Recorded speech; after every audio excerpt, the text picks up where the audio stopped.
آمنہ فرماتی ہیں اب یہ تسلیاں دے ہی رہی تھی، میں نے کیا دیکھا، میرے گھر کے در و دیوار کہتے ہیں ارے آمنہ تجھے سلام ہو، ارے آمنہ تجھے مبارک ہو، پریشان نہ ہو، تیرے شکم میں جو آنے والا ہے، تیری گود میں آنے والا ہے، کوئی معمولی آدمی نہیں، وہ ساری کائنات کا سردار ہے، تجھے آخری آنے والے نبی کی ماں بننا ہے۔ اللہ رب العزت کی طرف سے یہ آزمائش تھی، اللہ رب العزت نے تجھے آزمایا ہے لیکن انعام بہت بڑا دینا ہے۔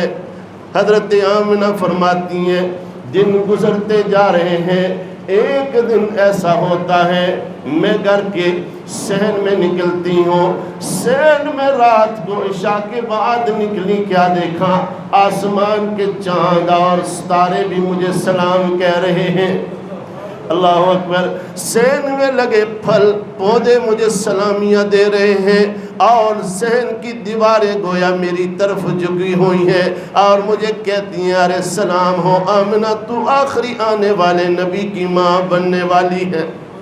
پھر سیدہ آمنہ فرماتی ہیں میرے جسم میں عجیب کیفیات آنے لگیں، مجھے خوشبو محسوس ہونے لگی، دن کو بھی عجیب کیفیت ہوتی ہے، رات کو بھی عجیب کیفیت ہوتی ہے، حتیٰ کہ میں اپنے صحن میں قدم رکھتی ہوں، میرے قدم کے نیچے کوئی پتھر آ جاتا ہے، کوئی روڑا کنکر آ جاتا ہے، وہ اس طرح نرم ہو جاتا ہے جس طرح روئی ہوتی ہیں، اور میں کنویں کے اوپر جاتی ہوں، جس وقت اس سے پانی بھرنے کے لیے آگے بڑھتی ہوں، پانی خود بخود اوپر آ کے میرے استقبال کرتا ہے۔ حضرت عبد المطلب آ جاتے ہیں اور کہتے ہیں ارے میری بیوی جاؤ نا ہماری بہو سے پوچھو یہ کون سی خوشبو استعمال کرتی ہیں، کون سی خوشبو لگاتی ہیں، اس کے جسم سے بڑی خوشبو آ رہی ہے۔ حضرت آمنہ کی ساس کہتی ہیں عبد المطلب سے ارے میرے سرتاج، میں نے کئی دفعہ سوچا پوچھوں لیکن جب اس کے سامنے جاتی ہوں میری بہو کا سامنا ہوتا ہے، اتنا روب و دبدبا ہوتا ہے، میں نہیں پوچھ سکتی۔ عبد المطلب کہنے لگے آؤ چلتے ہیں، دونوں جا کے پوچھتے ہیں، دونوں آتے ہیں پوچھتے ہیں ارے آمنہ بتاؤ تم بیوہ ہو گئی ہو، خوشبو کہاں سے لاتی ہو، کون تمہیں خوشبو لا کے دیتا ہے، اتنی اعلیٰ خوشبو کیسے لگاتی ہو؟ حضرت آمنہ رو پڑی، حضرت آمنہ رو پڑی، کہنے لگی ابا جان تمہیں کیا بتاؤں، میں آپ کو بتا نہیں سکتی، آپ خوشبو کی بات کرتے ہیں، میرے ساتھ ایسے ایسے معاملات پیش آ رہے ہیں کہ جیسے معاملات اگر میں آپ کے سامنے بیان کروں تو آپ مجھے دیوانہ کہیں گے۔ یہ ساری کی ساری برکات ہیں اس شکم میں آنے والے مہمان کی کہ جس کی وجہ سے میرا جسم تو دور کی بات ہے، میں زمین پہ تھوکتی ہوں، جہاں تھوک پڑتا ہے وہاں سے بھی خوشبوئیں پھوٹ جاتی ہیں۔ اور کہنے لگی میں نے آج تک کوئی خوشبو خریدی نہیں، میں تو کسی عطار کی دکان جانتی نہیں، یہ ساری خوشبوئیں اس آنے والے مہمان کی ہیں۔ حضرت عبدالمطلب اپنی نگاہ جھکا لیتے اور کہتے ہیں ارے بہو معاف کرنا ہم سے غلط فہمی ہو گئی۔ حضرت عبدالمطلب چلے جاتے ہیں، اب پیچھے وہ دن ان قریب آ جاتا ہے جسے 12 ربیع الاول کہتے ہیں، سوار کا دن، اللہ اکبر، صبح سوار کا دن ہے، رات ہے، آخری پیر شروع ہو رہا ہے، صبح صادق آ رہی ہے، تو جو ہے سب کی صبح صادق شروع ہونے والی ہے۔ اللہ رب العزت نے ساری کائنات کے نظام کو روک دیا، ٹھہر جاؤ، آج ٹھہر جاؤ، آج اس نے آنا ہے جس کے آنے سے صبح کا سویرا ہوگا، ارے سورج تو بھی آج ٹھہر جا۔ میں نے پوچھا یا اللہ جی سورج سے کیوں کہا ٹھہر جا؟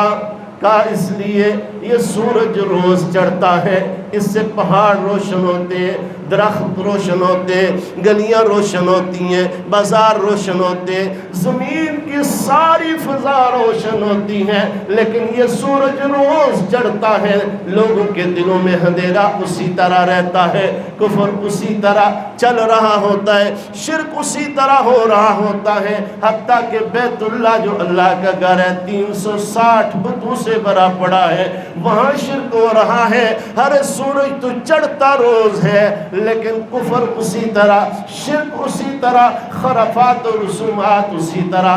آج میں نے نبوت کا سورج بھیجنا ہے، اس سراج منیر کو بھیجنا ہے، جو سراج منیر آئے گا دنیا کی بھی روشن کر دے گا، دنیا والوں کے دلوں کو بھی روشن کر دے گا۔ وہ آئے گا، شرک کا اندھیرا ختم، ظلم کا اندھیرا ختم، کفر کا اندھیرا ختم، بدعات کا اندھیرا ختم، ظلم کا اندھیرا ختم، جھوٹ کا اندھیرا ختم، جہالت کا اندھیرا ختم۔ فرمایا وہ آنے والا آئے گا، قد جاءکم من اللہ نور کتاب مبین۔ اس کا نور نبوت ایسا ہوگا، وہ کتاب ایسی لے کے آئے گا، سارے کے سارے اندھیرے ختم کر کے روشنیاں پھیلا دے گا۔ فرمایا اس کی روشنیاں ایسے ہوں گی، جامع مسجد جہلم میں بیٹھنے والے 1445 سال بعد اس کا ذکر کر کے اپنے ایمان کو، اپنے دلوں کو ایمان کے نور سے منور کریں گے۔ ارے چاند تو ٹھہر جا، آج ساری کائنات کا نظام رک جائے، اس لیے کہ میرے محبوب نے آنا ہے۔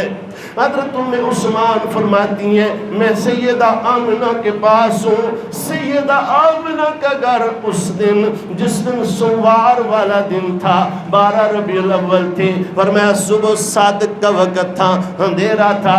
اس دن آمنہ کے گھر میں چراغ بھی نہیں تھا، چراغ کے اندر ڈالنے کے لیے تیل بھی نہیں تھا، روشنی کا انتظام کوئی نہیں تھا۔ یا اللہ آج ساری کائنات کا امام آ رہا ہے، دونوں جہان کا سردار آ رہا ہے، یا اللہ آج اس کی ماں کے پاس چراغ اور تیل کیوں نہیں؟ اللہ نے فرمایا یہ جو آنے والا ہے میں بتانا چاہتا ہوں چراغ اور تیل کا محتاج نہیں، اس آنے والے کا نور نبوت اتنا ہے، مشرق مغرب شمال و جنوب سے روشن ہو جائے گا۔ کہہ دیجئے سبحان اللہ۔ یہ آنے والا اتنا اعلیٰ ہے۔ حضرت ام عثمان فرماتی ہیں جو ہی حضور دنیا میں تشریف لائے، آپ کے تشریف لانے سے ایسا نور نکلا، فرمایا میں نے اور آمنہ نے شام کے محلات روشن دیکھ لیے۔ اب مکہ میں محلہ بنی شیب ہاشم میں ولادت ہوتی ہے سرکار کی، نور نبوت سیدنا عبد المطلب کے گھر میں نکلتا ہے، لیکن روشنی اتنی پھیلتی ہے، نور اتنا پھیلتا ہے، مکہ میں بیٹھ کے شام کے محلات نظر آتے ہیں، بصرہ شہر میں چلنے والے اونٹ کی قطاریں، ان کی کوہانیں نظر آتی ہیں۔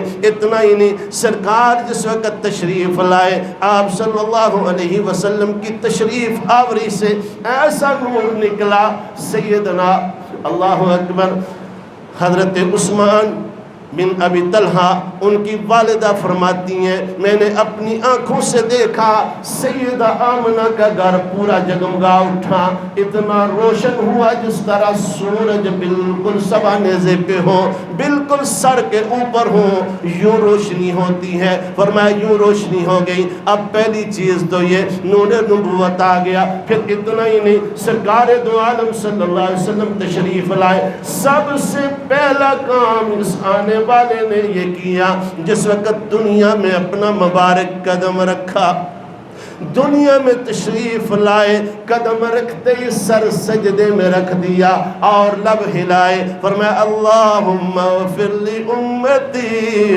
امتی امتی، اے اللہ میری امت کو معاف کرنا۔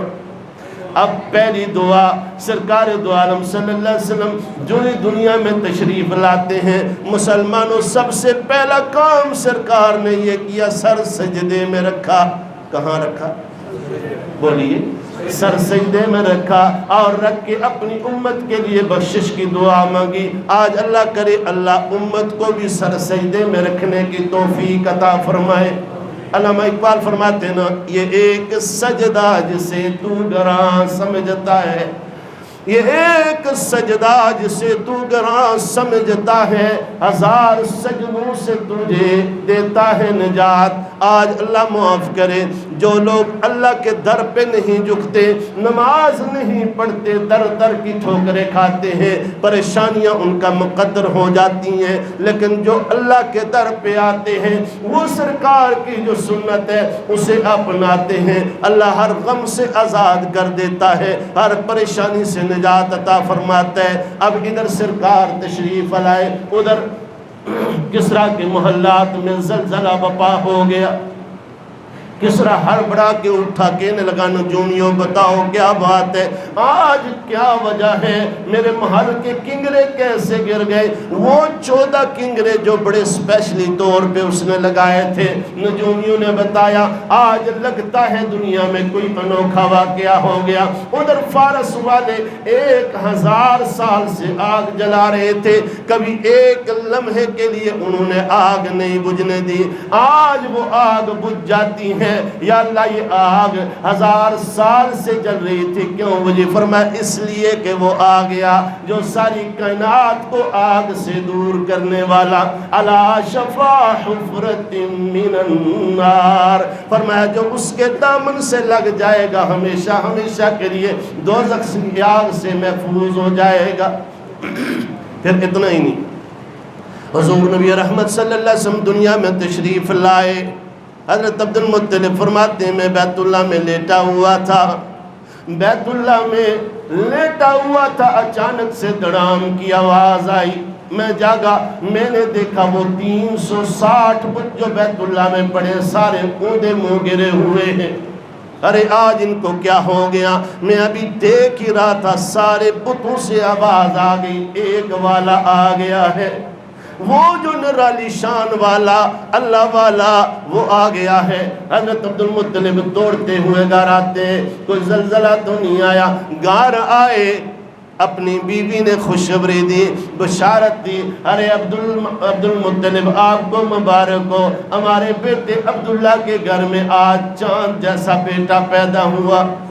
اب دادا بھی آ گیا، دادی بھی آ گئی، سیدہ آمنہ بھی ہے اور عثمان بھی ہے، شفا دائی بھی ہے، یہ سارے اس بچے کو دیکھتے ہیں، ہر بندہ کہتا ہے اس جیسا خوبصورت ہم نے نہیں دیکھا۔ عبد المطلب کہنے لگے باہو تو نے تو اپنے محلے کے بچے دیکھے، ارے اس بچے کی دادی تو نے تو صرف مکہ کے بچے دیکھے ہیں، میں ملک یمن بھی تجارت کے لیے گیا، ملک شام بھی گیا، میں ملک شام بھی گیا، بحرین بھی گیا، فلاں علاقے میں گیا، میں عبد المطلب سردار ہوں، روزانہ بچے دیکھتا ہوں، آج تک میں نے ایسا خوبصورت بچہ دیکھا نہیں۔ روایات میں آتا ہے جبریل امین آگئے، کہنے لگے آپ کیسے دیکھتے، اللہ نے ایسا خوبصورت بچہ آج تک بنایا ہی نہیں۔ اے رسول امی خاتم المرسلین تجھ سا کوئی نہیں، تجھ سا کوئی نہیں، یہ میرے ساتھ مل کے پڑھیے، تجھ سا کوئی نہیں۔ اے رسول امی خاتم المرسلین تجھ سا کوئی نہیں، تجھ سا کوئی نہیں، خود دست قدرت نے تجھے بنایا، جملہ اوصاف سے خود سجایا، اے رسول امی تجھ سا کوئی نہیں، تجھ سا کوئی نہیں۔ اب سارے یہ باتیں کر رہے ہیں، عبد المطلب فوراً اپنے پوتے کو اٹھاتے ہیں اور فوراً لے کے بیت اللہ کا طواف کرتے ہیں اور کہتے ہیں اللہ یہ جو میرا پوتا ہے نا، آج میں اس کو بیت اللہ کا طواف کر کے تجھ سے دعا مانگتا ہوں، یا اللہ اس بیٹے کے بخت بڑے اونچے کرنا، یا اللہ اس کا باپ نہیں ہے، اس پہ رحمت کا سایہ کر دینا۔ اللہ رب العزت نے ندا دی ہوگی عبد المطلب تو نے اس کے لیے رحمت مانگی ہے، یہ تیرا پوتا اتنا اعلیٰ ہے کہ اس کو میں نے سارے جہان کے لیے رحمت للعالمین بنایا ہے۔ ارے تجھے کیا پتا؟ اب عبد المطلب واپس لے کے آتے ہیں، حضرت آمنہ کی گود میں رکھتے ہیں۔ حضرت آمنہ اپنے بچے کو دیکھتی ہیں، بے ساختہ بچے کو دیکھا، اپنا خامد یاد آ گیا، آنکھوں میں آنسو آگے، کاش آج عبداللہ ہوتا۔ عبداللہ اپنے اس خوبصورت بیٹے کو دیکھتا، حسین بیٹے کو دیکھتا، اس کے ساتھ لاڈ کرتا، اس سے پیار کرتا، اس کو اٹھاتا، اس کو باہر لے کے جاتا، سیریں کراتا۔ اللہ رب العزت نے فوراً ندا دی، ارے آمنہ پریشان نہ ہو، یہ بیٹا تیرا ہے، نبی میرا ہے۔ ارے آمنہ عبداللہ اس سے کیا پیار کرے گا جو ساری کائنات کے دلوں میں اس کا پیار ڈال دوں گا۔ ارے آمنہ یہ بچہ ایسا ہے، تو کہتی ہے اس کا باپ ہوتا، اس کو لے کے جاتا، اس کو کھلاتا، میں اللہ رب العزت اس کے لیے ایسا انتظام کروں گا، آسمان کے چاند کو اس کا کھلونا بنا دوں گا، یہ زمین پہ بیٹھ کے انگلی کا اشارہ کرے گا، چاند کو دو ٹکڑے کر دوں گا۔ ارے آمنہ تو کہتی ہے اس کا باپ ہوتا، اس کے چہرے کی تعریف کرتا، میں عرشوں سے اس کے چہرے کی تعریف کروں گا۔ وَالضُّحَىٰ اے محبوب مجھے تیرے چہرے کی قسم، اس کی زلفوں کی میں تعریف کروں گا۔ ارے آمنہ یہ ایسا بیٹا میں نے تجھے عطا کیا، اس جیسا میں نے کائنات میں کوئی بچہ۔ آمنہ سے عبد المطلب آگے ہو کے پوچھتے ہیں، ارے بیٹا بتاؤ نا، بڑا خوبصورت بچہ ہے، کیا نام رکھیں اس کا؟ سیدہ آمنہ رو کے عرض کرتی ہیں، ابا جان خواب میں جس وقت یہ بچہ پیدا ہونے لگا پہلے ہی مجھے اشارہ کیا گیا، ارے اس کا نام احمد رکھنا، اس کا نام احمد رکھنا۔ حضرت آمنہ نے جب بتایا احمد رکھنا، عبد المطلب کہنے لگے، ارے آمنہ تجھے احمد بتایا گیا، مجھے خواب میں بتانے والے نے بتایا اس کا نام محمد رکھنا صلی اللہ ہو۔ اب دونوں نام حضور کے، احمد بھی محمد بھی۔ احمد وہ جو ساری کائنات سے زیادہ اپنے رب کی تعریف کرے۔ احمد کسے کہتے ہیں؟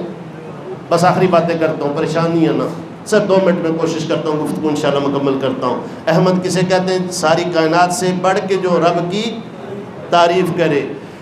اور محمد اسے کہتے ہیں، محمد صلی اللہ علیہ وسلم، محمد اسے کہتے ہیں جس کی سارا جگ تعریف کرے، سارا جگ جس کی تعریف کرے، انبیاء بھی تعریف کرے، اولیاء بھی تعریف کرے، صدیقین و شہداء بھی تعریف کرے، علماء و اصفیاء بھی تعریف کرے، پڑھے لکھے ان پڑھ بھی جس کی تعریف کرے، ساری کائنات جس کی تعریف کرے، حتیٰ کہ اپنے تو اپنے تعریف کیا ہی کرتے ہیں، بیگانے بھی جس کی تعریف کریں اسے محمد کہتے ہیں۔ بلکہ صاحب مفردات نے تو بڑا عجیب معنی کیا، فرمایا محمد الذی یحمد مرۃ بعد مرۃ، فرمایا محمد اسے کہتے ہیں ہر آنے والا دن جس کی تعریف میں اضافہ کرے اسے محمد کہتے ہیں۔ اور اہل لغت نے کیا کہا؟ فرمایا محمد اسے کہتے ہیں جس کے ساتھ جس کی بھی نسبت ہو جائے وہ بھی قابل تعریف ہو جائے، جس کے ساتھ جس کی بھی نسبت ہو جائے، قیامت تک آنے والی جس چیز کی نسبت حضور کے ساتھ ہو جائے وہ قابل تعریف ہو جائے، اسے کیا کہتے ہیں؟ محمد کہتے ہیں۔ 2 نام اللہ نے ایسے